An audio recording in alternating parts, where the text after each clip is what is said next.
Comme vous l'avez dit dans votre intervention, je pense que en amont de la gestion des sédiments, il y a toutes les données, il y a toutes les informations, les connaissances qu'il faut pouvoir maîtriser sur le phénomène pour designer les interventions en amont. Donc, sur cet aspect, je pense que l'Université de Cape Coast, à travers le Centre d'excellence, est en train de faire un formidable travail en termes de connaissances, de génération de connaissances. Et on voudrait donner la parole à M. Denis, je pense, de l'Université de Cape Coast, pour nous entretenir sur les recherches et les études en cours dans ce centre pour nous aider justement à adresser cette problématique. M. Denis?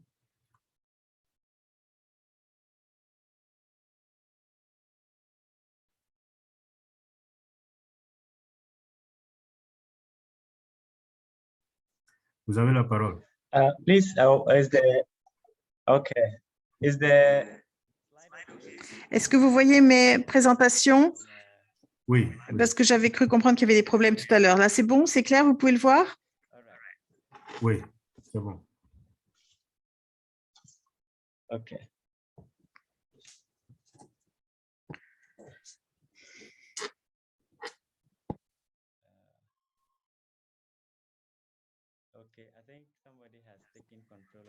Je crois que quelqu'un a pris le contrôle de mes diapositives. Donc, bonjour de Ghana, je m'appelle Donatus Anyureng du Centre de la gestion des côtes au Ghana, donc la CECOR, et je suis très heureux de vous présenter la recherche et les études de cas sur la gestion des côtes et des sédiments au Ghana. J'espère qu'avec cette présentation, vous trouverez des éléments qui recoupent ce que vous avez déjà entendu de façon à pouvoir discuter et trouver des solutions pour réduire les problèmes de sédiments, en tout cas de l'érosion côtière en Afrique de l'Ouest. Diapositive suivante, s'il vous plaît. Très bien. Donc, pour ma présentation, voici les sujets que je vais présenter. Donc, les changements des plages au Ghana. On va essayer de voir les causes de l'érosion côtière au Ghana et les impacts que cela a. On va parler de dérives littorales également sur le long des côtes du Ghana. Les mesures de sédiments des plages et les besoins en équipement. Rapidement parler également de la recherche et de l'analyse bibliométrique qui ont été faites au Ghana. Et je conclurai avec quelques enseignements à remporter.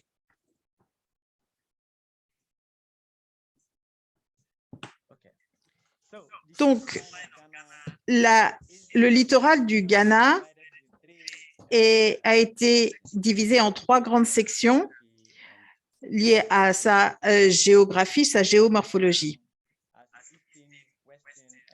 C'est-à-dire, vous avez l'Est, le centre et l'ouest. Donc, dans la partie est, donc orientale du littoral, c'est celle qui est probablement celle qui a le plus subi d'érosion, d'après les chercheurs. Et cette érosion peut parfois être de l'ordre de 17 mètres par an dans certains endroits.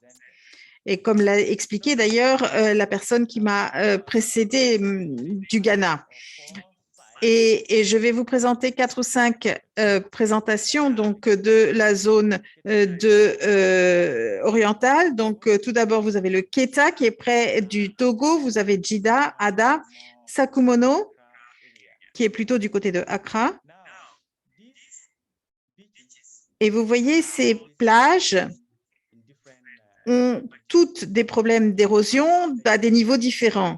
À part la partie du Djita, celle qui est la première, donc en haut à droite, j'aurais aimé d'avoir un pointer, j'aurais aimé avoir la possibilité de présenter mes propres diapositives. Mais en tout cas, le reste, ça, c'est pas protégé. Le reste, c'est protégé plus ou moins. Donc, comme vous pouvez le voir, à Sakumono, entre 2005 et 2021, l'érosion a été mesurée par rapport à ce qu'on voyait, c'était à peu près de 43 mètres, ce qui est énorme. Aujourd'hui, dans ces endroits, il y a maintenant des protections, mais comme je viens de le dire, l'érosion reste toujours persistantes. Diapositive suivante.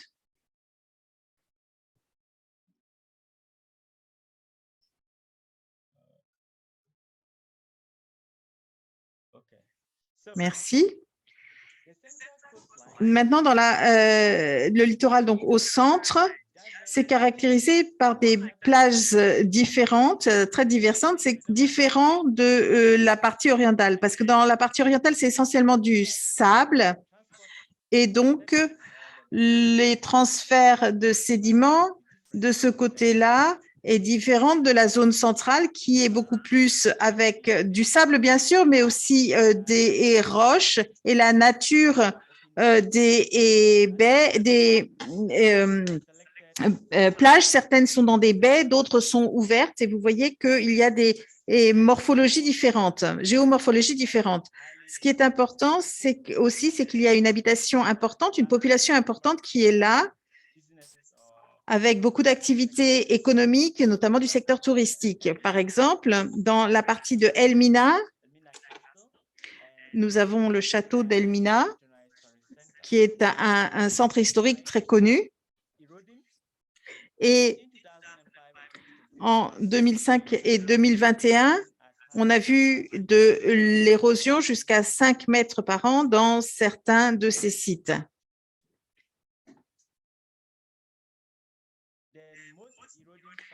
Et comme je l'ai dit, c'est dans la partie de Appam où il y a une érosion la plus importante, puisque ça va jusqu'à plus de 4 mètres par endroit, et ça veut dire qu'on perd vraiment des sédiments importants. Mais vous voyez, c'est une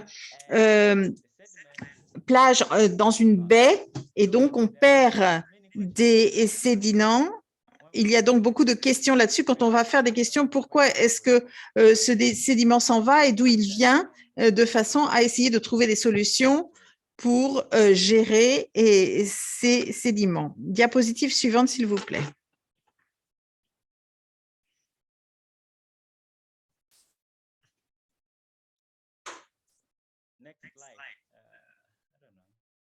Je ne vois pas la diapositive suivante. Voilà, merci. Donc, entre 2005 et 2021, sur la côte ouest, donc occidentale du Ghana, montrait une érosion limitée par rapport aux autres zones. C'était généralement moins de 3 mètres de la plage de Anlo jusqu'à Axim, qui est vraiment à la frontière, et on trouve que l'érosion est plutôt minime. Et souvent, il y a là toute une série de protections de défense. Par exemple, à Diskov et à Axim, on a mis en place des choses pour éviter l'érosion. Et par contre, à Anlo et à Boussoua, où il n'y a pas de protection, les taux sont donc plus élevés. Et à Anlo, par exemple, il y a non seulement de l'érosion, il y a aussi des inondations importantes, et aussi à cause du fait que c'est une plage de sable qui est également un peu en pente, ce qui est différent de Diskov et Axim, qui est en fait d'une caractéristique plus rocheuse.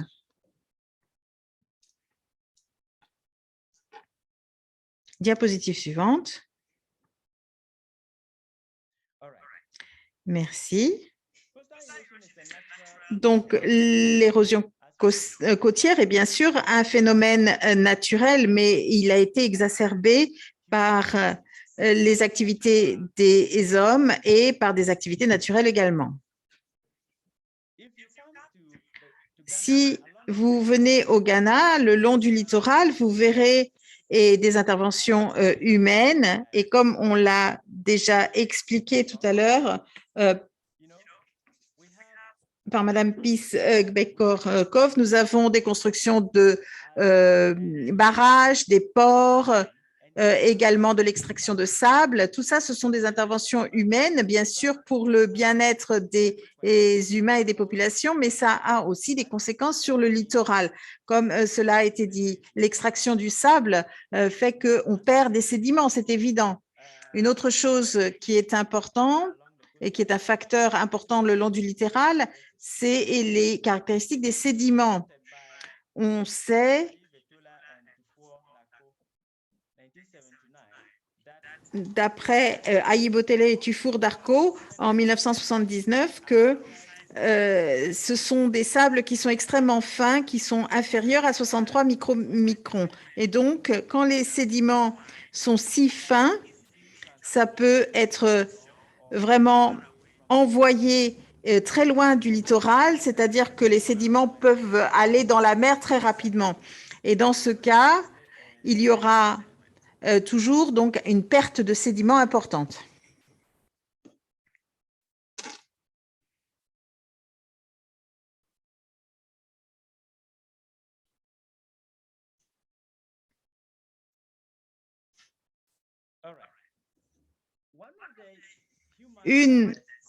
Un des facteurs humains qui a d'ailleurs été présenté, ce sont les barrages.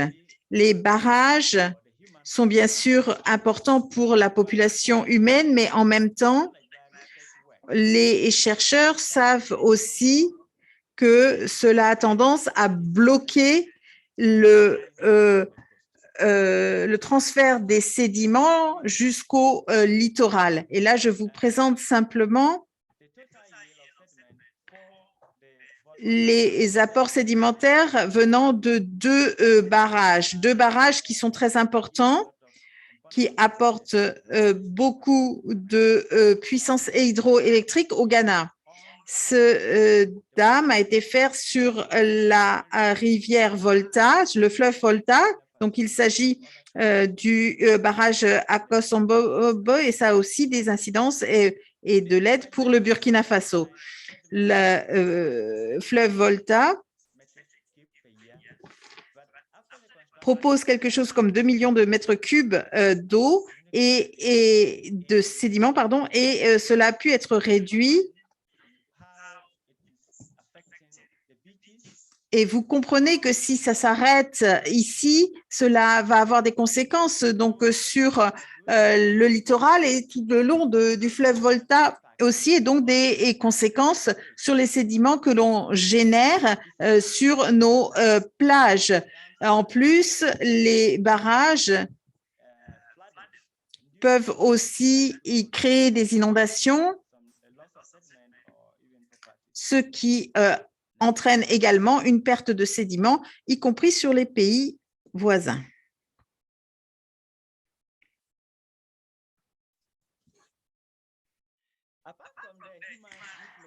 En dehors de l'influence humaine, de l'activité humaine, les chercheurs ont montré qu'il y a des facteurs naturels comme par exemple la houle ou bien les ondes de tempête ou bien la hausse du niveau de la mer qui ont des conséquences là-dessus.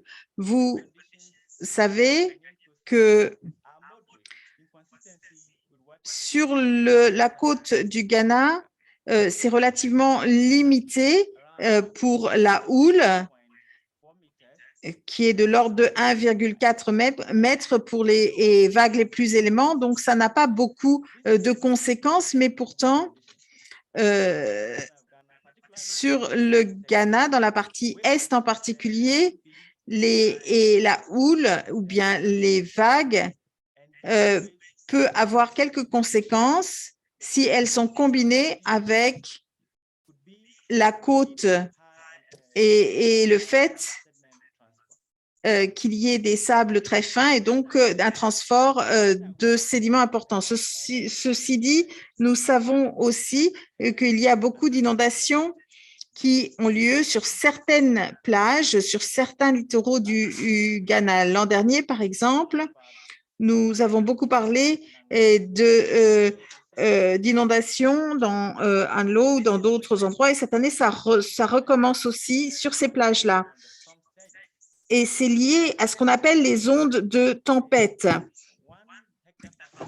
Et vous avez une baisse de pression de 1 hectopastar et ça veut dire que ça va augmenter le niveau de la mer de 1 centimètre.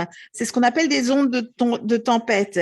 Si votre plage est très simple, par exemple, du côté de Kétissa, il y a une grande, si elle est très plate, il risque d'y avoir une grande érosion et d'avoir des inondations importantes.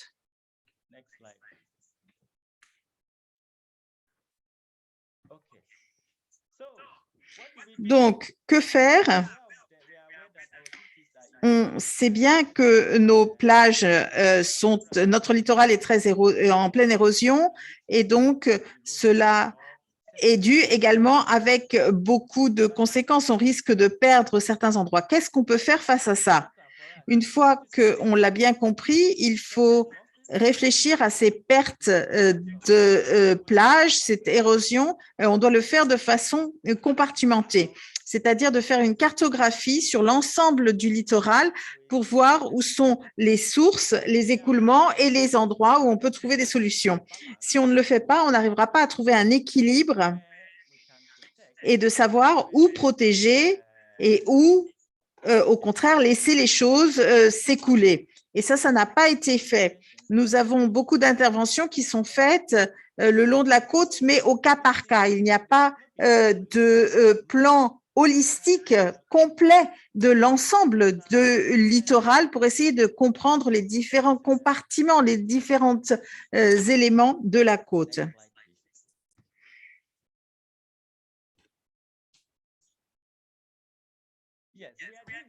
De plus, beaucoup de recherches ont été faites pour identifier la dérive littorale. Et comme vous pouvez le voir dans le graphique à droite, le déficit de sédiments vient essentiellement de l'ouest avec une dérive vers l'est. Regardez les différentes sections que je notais. Dans la partie centrale et de l'est, tout part vers l'est. Alors que dans la section ouest, vous avez certains endroits où il y a une dérive qui revient vers l'ouest. Mais dans l'ensemble, vous avez quand même une dérive nette de l'ouest vers l'est. Je dois dire que nous avons fait un certain nombre de recherches là-dessus sur Internet pour essayer de comprendre cela.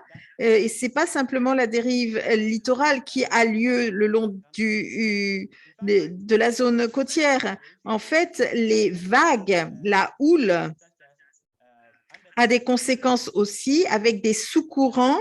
Vous avez également des canaux souterrains qui fait qu'il y a aussi des sédiments qui partent en mer. Quand vous avez… Alors, bien sûr, la dérive littorale reste prédominante, mais ensuite, c'est un problème de magnitude. Quelle est la quantité de sédiments qui part en mer et quelle est la partie qui reste? Et ça, on ne le sait pas parce qu'on n'a pas suffisamment compartimenté le littoral.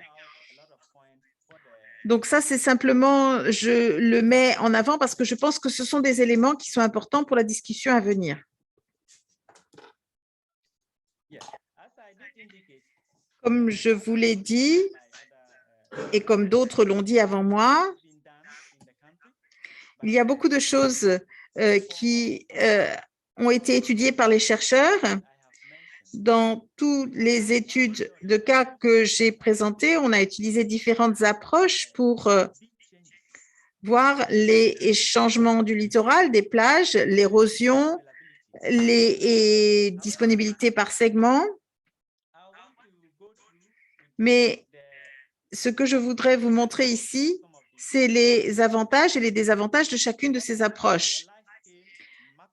Pour faire une cartographie complète, on peut le faire, par exemple, avec les satellites qui ont une couverture beaucoup plus large. Mais nous, au Ghana, les données de satellites sont finalement de qualité très mauvaise ou insuffisante. Et donc, on peut les utiliser simplement pour avoir un tableau d'ensemble. Mais si on veut regarder plus en détail chaque segment, si on veut voir les volumes,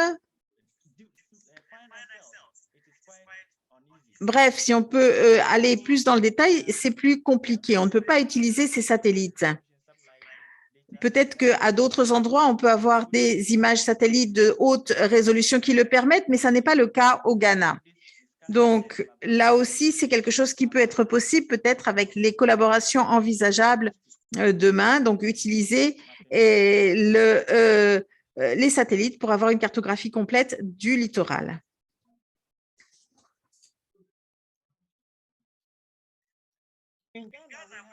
Au Ghana, nous utilisons également des caméras vidéo. Nous avons installé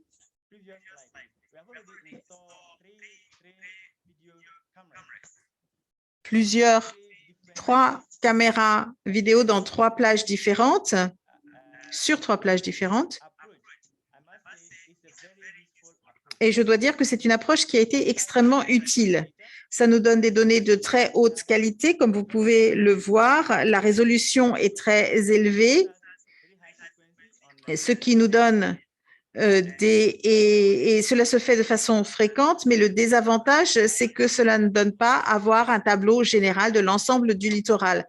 Mais par contre, ça vous donne des informations importantes sur certains points de votre littoral en termes d'érosion, des profils des plages, de la houle et des vagues, par exemple. Je le présente parce que je pense que si on peut développer quelque chose, et ça n'est pas très cher, si on peut améliorer, par exemple, cette méthode, ça pourrait être très utile pour voir la gestion des plages et le transfert des sédiments. On peut l'utiliser à différents endroits. Le problème, c'est de savoir où est-ce qu'on va le mettre. Au Ghana, il y a plusieurs endroits où on n'aura pas de maison près des plages, donc ça sera difficile de mettre en place ce genre de système parce qu'on a besoin d'électricité pour que cela fonctionne.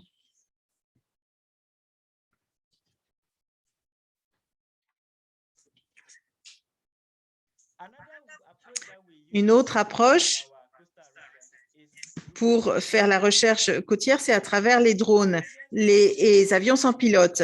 Et aujourd'hui, on peut faire des relevés à différents endroits de façon lointaine, en tout cas à distance, ce qui permet de faire des cartographies de profils de plage ou de littoral. Et je dois dire que cette approche nous a permis de cartographier une vingtaine de plages le long du littoral ces dernières années. Donc, c'est très utile. Cependant, il y a aussi d'autres approches parce que ceci nécessite d'être validé par un certain nombre d'institutions et ça peut devenir assez complexe. Il nous faut des autorisations et on peut ne pas avoir les équipements ou l'expérience pour le faire.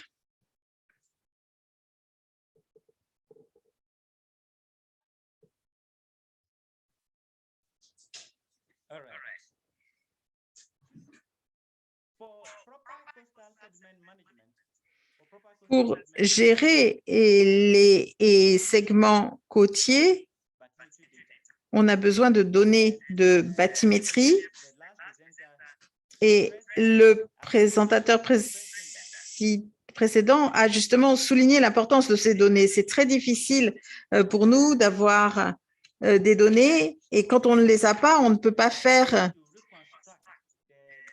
des propositions pour reconstruire le profil d'un littoral en remontant à l'intérieur des terres, c'est souvent compliqué. On a du mal à obtenir toutes les données qui permettraient de reconstruire cet ensemble, mais on a essayé de le faire, mais vraiment, ça reste un enjeu de taille. Si on peut en discuter pour essayer d'obtenir ces données. J'ai vu que notre l'intervenant précédent a parlé de l'approche SAR, donc RSO, des radars satellites. Ça pourrait être intéressant pour l'Afrique également.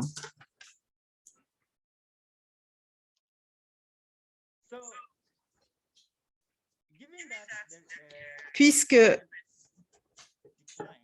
les sédiments sont en décroissance, puisqu'il y a de l'érosion dans la plupart de nos hauts littoraux, ça veut dire qu'on a de la perte de sédiments. Il faut donc voir quel est le taux de sédiments qui disparaît, pourquoi, et une des façons de le faire, c'est de travailler sur la zone de déferlement. Les étudiants ont donc pensé à leur propre stratégie pour essayer de mesurer les sédiments dans les plages, donc très proches de la plage, mais c'est quand même assez dangereux. Et donc, il faut pouvoir les aider et que les politiques nous soutiennent pour essayer de comprendre ce qui se passe sur nos littoraux.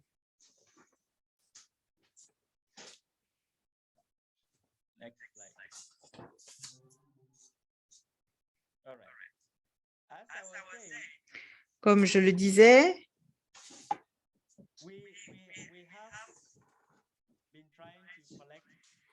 on a essayé donc de récolter des données, on a utilisé les données qui sont disponibles et on essaye d'avoir toujours plus d'informations et cela se fait sur plusieurs plages et avec différents paramètres. Mais certaines des données auraient besoin d'être validées pour avoir des observations précises sur le terrain, pour être sûr que ces données puissent être présentées aux décideurs. Et nous avons différents types de chercheurs qui voudraient faire des études, mais malheureusement, dans les laboratoires, ils n'ont pas toujours les équipements nécessaires pour le faire. Nous avons besoin de façon d'obtenir les données de façon à pouvoir conseiller les décideurs politiques. Et avant de conclure, je voudrais souligner de nouveau le travail qui a été fait par les chercheurs, toutes les données, tous les enjeux qu'on a pu avoir jusqu'à maintenant, le manque d'équipement, les problèmes de collecte de données, les défis là-dessus ont eu des conséquences sur les résultats de la recherche sur les problématiques côtières en Afrique de l'Ouest et au Ghana plus particulièrement. Si vous regardez les chiffres sur ces graphiques, en haut, vous avez le nombre de publications sur l'ensemble du monde et en bas, en Afrique de l'Ouest. En fait, l'Afrique de l'Ouest s'est réveillée 15 ans après le reste du monde dans le monde de la publication sur ça. Et donc, les publications, la recherche a commencé 15 ans plus tard et les publications 10 ans après le reste du monde. Et essentiellement à cause des problèmes de données. Donc, je voudrais conclure en disant qu'on a besoin d'avoir plus de recherche sur les littoraux d'Afrique de l'Ouest. Voici mes conclusions. Les enseignements, c'est qu'il y a plusieurs approches qui ont été mentionnées aujourd'hui dans chacune des présentations. Il faut souligner plus particulièrement la gestion humaine. Je veux dire par là, qu'est-ce que nous, en tant qu'êtres humains, quelles approches nous faisons sur nos interventions? Est-ce que nos interventions sont correctes? Qu'est-ce qu'elles ont comme conséquences pour gérer cela? Deuxièmement, ce qui est très important, c'est la collecte de données. Pour pouvoir faire une gestion donc compartimentée, On peut mettre des caméras, on peut utiliser des drones, on peut utiliser des satellites. Il y a plusieurs façons, mais ça nous permet d'avoir des bonnes images de haute résolution de façon régulière avec un ensemble de données qui peut être utilisé. Enfin, il faut faire une cartographie de l'ensemble du littoral avec ses différents compartiments de façon à pouvoir dire de façon confiante que voici ce qu'il faut faire, quelles sont les actions à faire et le proposer aux décideurs pour prendre action. Sinon, on va prendre des actions et on va avoir toujours les mêmes problèmes qui vont revenir. Merci. Merci beaucoup pour cette présentation. On essaie de rattraper le temps, mais ce n'est pas évident parce qu'il y a tellement de choses à dire, il y a tellement d'expériences à partager. Et c'est tellement passionnant qu'on a tendance à prendre un peu plus de temps. Donc, nous sommes au thème des 4 présentations qui sont prévues.